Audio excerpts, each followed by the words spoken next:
great catastrophe, the first great weight of pressure pressing down on New York and Washington, a small rural community in Pennsylvania.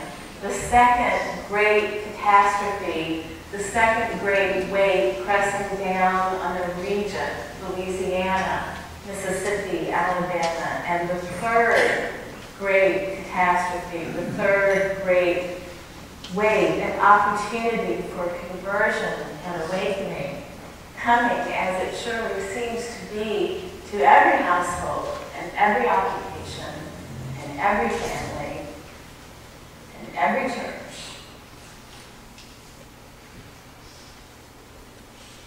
As great as the pressure seemed before, after 9/11 and after Katrina, the third crisis is really phenomenal in its potential scope and scale. But we are free to bring our fear before God. And we can summon all our faith and trust in God we've accumulated over all our years of prayer and worship. And we can put our faith in God's hands, having ridden the inner monsters of fear down to the core of our being. We can arrive at what's left, which is that complex and inexplicable caring for each other and for our life together. We can commit to a shared faith and hear the voice that says only people matter.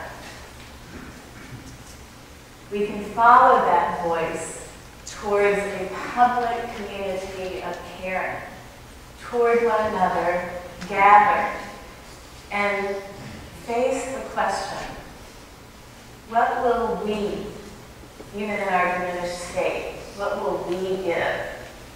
If we do, from this new mind, this new consciousness, this new awareness, purged of much illusion and fear, we will begin to project on the world that new mind and begin to love one another in new ways, and the world will begin to take a new shape, and the church will begin to take a new shape.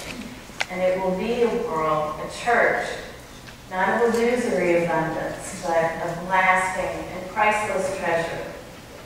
Because the only lasting safety is in compassion. And the power for that lies nowhere but within the human heart, rightly tuned. But there's more to this story and this pattern. Let's go back to that question, what will we give?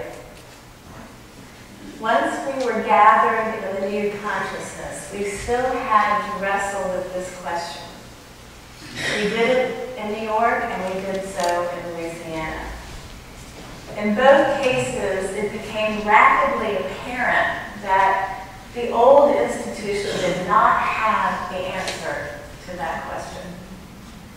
The old edifice was the product of an old consciousness. And now we were faced with a new world, and we had a new mind. Bishop Jenkins talks about his identity crisis after the storm. He says all of a sudden he was homeless, he was food stamp eligible, he had a FEMA number, and one day we were at a breakfast at Archbishop Hugh's house, Roman Catholic Archbishop of New Orleans, and Bishop Jenkins was sitting next to an African-American pastor named J.B. Lyle, and it was the morning after President Bush had given a speech where he had unfortunately said, what those people down there need to understand is, and so this was a topic of conversation around the table that morning. And Bishop Wiley turned to Bishop Jenkins and he said, I bet you've never been called one of those people. And Bishop Jenkins shook his head and said, well, no, I haven't. And Bishop Wiley looked at him and said, Well, welcome to the club.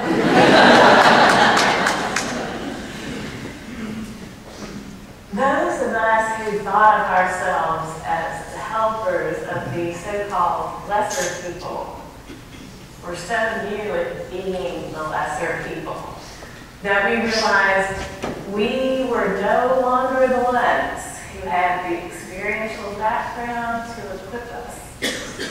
We weren't the ones who knew what to give. We weren't even the ones any longer to lead. And yes, this was kind of like the Magnificat writ large. He had put down the mighty from their seat and had exalted the humble and the meek. The hungry had a good and stronger grasp of things, and the rich had been sent empty away. And this was true both in New Orleans and at Ground Zero. In New York, it was the homeless of our community who showed up in a gang at the chapel first with all the cups of coins. It was the elderly African-American woman with a severe impairment to her leg who came all the way from the Bronx and somehow got past the military to give us her cane. It was all she had to give, but she said she was sure somebody was going to hurt himself. At the sight when that person did, she wanted to have her cane.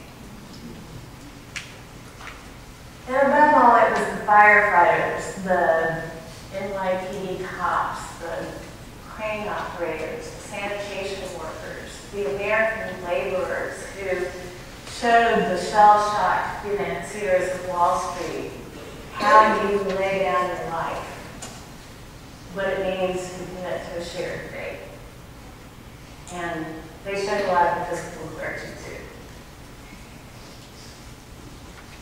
In New Orleans, it was the thousands and thousands of young people from colleges all over America who poured into the lower ninth ward, as menacing as it was, and you could not stop them from coming. It was the African-American teens in New Orleans who commandeered abandoned city buses and drove circuits to collect stranded families until they ran out of gas, and hijacked Brown's Ferry milk trucks and saved elders with diabetes dying from lack of insulin. Given the shoot-to-kill order from the governor, they were risking their lives to do this.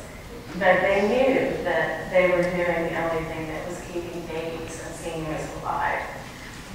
It was the unconditional, self-forgetful commitment to life of the so-called lesser people that began to show the rest of us what the complex and inexplicable caring for each other and our life together looks like in action on the ground.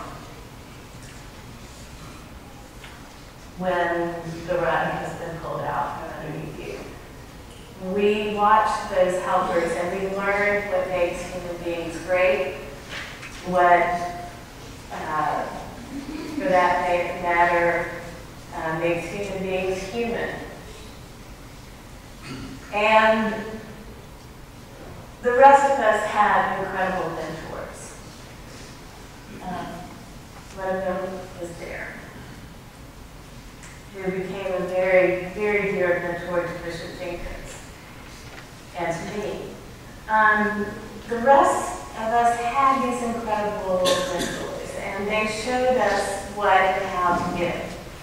They represented how far human hearts can go and our enormous capacity to care and to give and sacrifice